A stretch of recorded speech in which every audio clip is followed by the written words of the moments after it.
नमस्कार, मैं Mahesh Kumar the warrior YouTube channel में आपका स्वागत करता हूं। आज हम लोग भारत के राष्ट्रपति के पास कौन कौन से अधिकार और कौन कौन से कर्तव्य हैं उनके बारे में जानेंगे। तो चलिए वीडियो को स्टार्ट करते हैं और बिल्कुल आसान भाषा में समझते हैं। नियुक्ति संबंधी अधिकार। भारत के राष्ट्रपति के पास नियुक्ति करने का भी अधिकार है। उनमें से कौन कौन से लोगों को राष्ट्रपति नियुक्त कर सकता है उनके बारे में जानते हैं। भारत का प्रधानमंत्री यानी प्रधानमंत्री पद की नियुक्ति राष्ट्रपति के द्वारा किया जाता है। प्रधानमंत्री की सलाह पर मंत्री परिषद के अन्य सदस्यों की नियुक्ति। अब जब प्रधानमंत्री की नियुक्ति हो जाएगी उसके बाद प्रधानमंत्री के सलाह पर अन्य सदस्यों की नियुक्ति भी मंत्री परिषद के अन्य सदस्यों की नियुक्ति राष्ट्रपति करते हैं। सर्वोच्च एवं उच्च न्यायालय के मुख्य न्यायाधीशों की नियुक्ति यानी जो सुप्रीम कोर्ट है और जितने भी राज्य के हाई कोर्ट हैं उन हाई कोर्ट के मुख्य न्यायाधीशों की नियुक्ति राष्ट्रपति के द्वारा की जाती है। भारत के नियंत्रक एवं महालेखा परीक्षक की नियुक्ति राष्ट्रपति के द्वारा की जाती है। यानी ये जो महालेखा परीक्षक या नियंत्रक एवं महालेखा परीक्षक ये भारत सरकार के एवं जो प्रदेश सरकार यानी राज्य सरकार के जो लेख होते हैं उनके लेख की जांच पड़ताल करती है और फिर लोक लेखा समिति को रिपोर्ट पेश करती है यानी रिपोर्ट देखते हैं। राज्यों के राज्यपाल यानी जितने भी राज्य हैं उन राज्यों के राज्यपाल की नियुक्ति राष्ट्रपति करते हैं। मुख्य चुनाव आयुक्त एवं अन्य चुनाव आयुक्त यानी जो जिनके ऊपर चुनाव कराने की जिम्मेदारी होती है उनकी नियुक्ति राष्ट्रपति के द्वारा किया जाता है और अन्य चुनाव आयुक्तों की नियुक्ति भी राष्ट्रपति के द्वारा किया जाता है। भारत के महान्यायवादी यानी जो भारत के महान्यायवादी जिसे सरकार का सबसे बड़ा कानून अधिकारी या कानून का सर्वोच्च अधिकारी भी कहा जाता है, ठीक है, उनकी नियुक्ति भारत के राष्ट्रपति के द्वारा किया जाता है। संघीय लोक सेवा आयोग के अध्यक्ष एवं अन्य सदस्यों की नियुक्ति यानी जो संघ लोक सेवा आयोग है यूपीएससी जिसे कहते हैं उनके अध्यक्षों और उनके अन्य सदस्यों की नियुक्ति भी भारत के राष्ट्रपति के द्वारा किया जाता है। संघीय क्षेत्रों के मुख्य आयुक्त। अब जो संघ क्षेत्र हैं उनके मुख्य आयुक्तों की भी नियुक्ति राष्ट्रपति के द्वारा किया जाता है। वित्त आयोग के सदस्य जो वित्त आयोग है उनके सदस्यों की नियुक्ति भारत के राष्ट्रपति के द्वारा किया जाता है। यानी फाइनेंस रिलेटेड वित्त संबंधी आयोग के सदस्यों की नियुक्ति भारत के राष्ट्रपति के द्वारा किया जाता है। भाषा आयोग के सदस्य जो भाषा आयोग है उनके सदस्यों की नियुक्ति भी राष्ट्रपति करते हैं। पिछड़ा वर्ग आयोग के सदस्यों की नियुक्ति भी राष्ट्रपति करते हैं। भारत के राजदूत एवं अन्य राजनयिकों की नियुक्ति भी राष्ट्रपति के द्वारा किया जाता है। ये जो राजदूत होते हैं, राजदूत जो दूसरे भारत के राजदूत जो दूसरे देशों में होते हैं उनकी नियुक्ति भी राष्ट्रपति के द्वारा किया जाता है। आगे बढ़ते हैं। विधायी शक्तियां। अब राष्ट्रपति के पास कौन कौन सी विधायी शक्तियां हैं, कानूनी अधिकार है। संसद के सत्र आहूत करने एवं सत्रावसान करने का अधिकार यानी संसद के सत्र को बुला भी सकता है, निमंत्रण आमंत्रण कह सकते हैं। आहूत मतलब निमंत्रण या आमंत्रण या बुलावा और सत्रावसान मतलब सत्र की समाप्ति करने का भी अधिकार राष्ट्रपति के पास है। संसद के एक सदन एवं संयुक्त सदनों में अभिभाषण का अधिकार यानी भारत के राष्ट्रपति के पास अधिकार है कि वे संसद के एक सदन को अभिभाषण कर सकता है यानी एक संसद के सदन के सामने अभिभाषण अपनी बात को रख सकता है और संयुक्त सदनों यानी दोनों सदन उच्च सदन और निम्न सदन यानी लोकसभा और राज्यसभा के दोनों सदनों में अभिभाषण करने का अधिकार है। लोकसभा को भंग करने का अधिकार। भारत के राष्ट्रपति के पास अधिकार है कि वे लोकसभा को भंग कर सकता है। लोकसभा के प्रथम सत्र एवं प्रत्येक वर्ष के प्रथम सत्र को संयुक्त रूप से अभिभाषण का अधिकार यानी जो लोकसभा के प्रथम सत्र होंगे यानी लोकसभा के सदस्यों का निर्वाचन चुनाव हो जाने के बाद निर्वाचन हो जाने के बाद जो प्रथम सत्र होगा उनका अभिभाषण करने का अधिकार है। साथ ही जो प्रत्येक वर्ष का जो प्रथम सत्र होगा उनको भी संयुक्त रूप से अभिभाषण करने का अधिकार भारत के राष्ट्रपति के पास है। संसद के द्वारा पारित विधेयक का अनुमोदन। अब संसद के द्वारा जो विधेयक पारित होता है उनका अनुमोदन राष्ट्रपति के द्वारा किया जाता है, और विधेयक का अनुमोदन राष्ट्रपति के द्वारा किया जाने के बाद ही वो विधेयक कानून बनता है। कुछ विधेयक के पेश के लिए सहमति आवश्यक होती है। अब कुछ ऐसे भी विधेयक हैं जिनको संसद में पेश करने के पहले राष्ट्रपति से सहमति लेना आवश्यक होता है। वे कौन कौन से विधेयक हैं और या कैसे कैसे विधेयक हैं, चलिए जानते हैं। नए राज्यों के निर्माण, क्षेत्र, सीमाओं एवं नाम में परिवर्तन संबंधी विधेयक।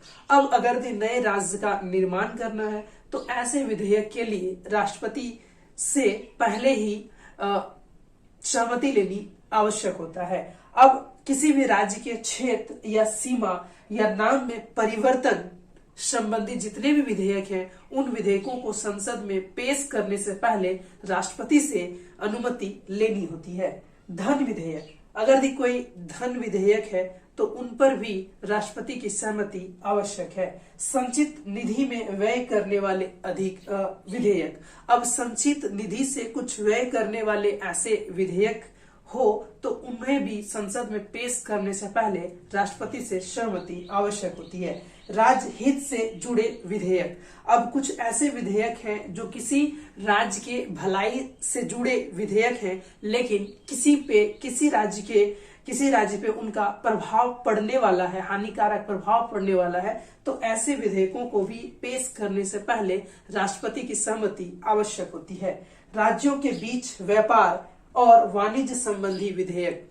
अब जो अलग अलग राज्य हैं उनके बीच व्यापार और वाणिज्य संबंधी विधेयक, जिनसे किसी तरह का कोई बिना रोक टोक या बिना किसी रुकावट के व्यापार संबंधी विधेयक पेश करने के पहले भी राष्ट्रपति से अनुमति लेना आवश्यक होता है। किसी विधेयक पर दोनों सदनों की असहमति पर संयुक्त अधिवेशन। अब कोई ऐसा विधेयक है जिस पर दोनों सदनों की असहमति हो रही हो तो उन विधेयक पर राष्ट्रपति दोनों सदनों का संयुक्त अधिवेशन बुला सकता है। संसद सदस्यों के मनोनयन का अधिकार। अब संसद के सदस्यों का मनोनयन करने का भी अधिकार राष्ट्रपति के पास है। लोकसभा में आंग्ल भारतीय समुदाय के 2 सदस्यों का मनोनयन, अनुच्छेद 331। अब लोकसभा में आंग्ल भारतीय समुदाय के 2 सदस्यों का मनोनयन करने का अधिकार राष्ट्रपति के पास है। जब सरकार राष्ट्रपति को लगे कि लोकसभा में आंग्ल भारतीय समुदाय का समुचित प्रतिनिधित्व नहीं है तो ऐसा स्थिति में राष्ट्रपति लोकसभा में 2 सदस्यों का मनोनयन कर सकता है। कला, साहित्य, पत्रकारिता, विज्ञान तथा सामाजिक कार्यों में ख्याति प्राप्त 12 व्यक्तियों का राज्यसभा में मनोनयन। कला के क्षेत्र में, साहित्य के क्षेत्र में, पत्रकारिता, विज्ञान या सामाजिक कार्यों में जो व्यक्ति ख्याति प्राप्त कर चुका हो, जो फेमस हो चुका हो, ऐसे 12 व्यक्तियों का मनोनयन राज्यसभा में राष्ट्रपति कर सकता है और इसका उल्लेख संविधान के अनुच्छेद 80 के 3 में है। अध्यादेश जारी करने का अधिकार। अब राष्ट्रपति के पास अध्यादेश जारी करने का भी अधिकार है। ये कब जारी किया जाता है? संसद के स्थगन के समय। जब संसद स्थगित होती है तो उस समय राष्ट्रपति अध्यादेश जारी कर सकता है। इसका उल्लेख अनुच्छेद 123 में है और 123 के तहत ही अध्यादेश राष्ट्रपति जारी करता है। संसद के सत्र शुरू होने के 6 सप्ताह तक प्रभावी। अब संसद का सत्र जब शुरू हो जाता है तो उसके 6 सप्ताह तक ये प्रभाव में रहता है। सैन्य बलों की सर्वोच्च शक्ति राष्ट्रपति में निहित है, यानी जो भारत की जल सेना, थल सेना, वायु सेना, इनकी जो शक्ति है वो सर्वोच्च शक्ति राष्ट्रपति के पास होता है। राजनीतिक शक्ति। अब राष्ट्रपति के पास कुछ राजनीतिक शक्ति भी है। दूसरे देशों के साथ समझौता या संधि राष्ट्रपति के नाम से होता है। जब भारत किसी दूसरे देश से किसी विषय को लेकर के समझौता करता है या किसी बात को लेकर के संधि करता है तो संधि या समझौता राष्ट्रपति के नाम से होती है। क्षमादान की शक्ति। अब राष्ट्रपति के पास क्षमा करने की भी शक्ति है। इसका उल्लेख संविधान के अनुच्छेद 72 में है। दंड को क्षमा करने का अधिकार। कोई भी दंड को राष्ट्रपति बिल्कुल पूर्ण रूप से क्षमा कर सकता है। दंड का प्रविलंबन, परिहार एवं लघुकरण की शक्ति। अब राष्ट्रपति के पास किसी भी दंड का प्रविलंबन कर सकता है, यानी किसी व्यक्ति के दोष का सजा फांसी है और फांसी का समय निर्धारित हो चुका है, तो राष्ट्रपति के पास शक्ति होता है कि फांसी की सजा कुछ समय तक टाल सकता है।